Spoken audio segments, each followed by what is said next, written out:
Një nga armët më të rrezikshme që përdoret kundër njerëzimit nuk është lufta, është propaganda. Ajo nuk vjen me fytyrë të frikshme, vjen e veshur bukur. Hyn në lajme, në shkolla, në filma, në reklama, në radio, në gazeta, në gjykata, madje edhe në divorce. Ajo hyn në shtëpinë tënde pa trokitur, dhe ti as nuk e kupton kur fillon të mendosh me mendjen e dikujt tjetër. Me propagandë njerëzit vijnë kundër njëri tjetrit. Me propagandë bizneset shkatrohen. Me propagandë bankat bien. Me propagandë krijohet panik, frikë dhe kaos. Dhe më e rrezikshmja, ajo funksionon edhe kur zbulohet, sepse është bërë të duket e padëmshme. Propaganda është ndikim pa burim të dukshëm, është manipulim pa firmë, është kontroll pa zinxhir.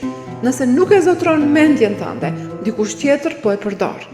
Nëse do të kuptosh se si funksionon kjo lojë, edhe pse shumica e njerëzve jetojnë të hutuar, të friksuar dhe të drejtuar nga jashtë, lexo librin Poshtja e djallit nga Napoleon Hill.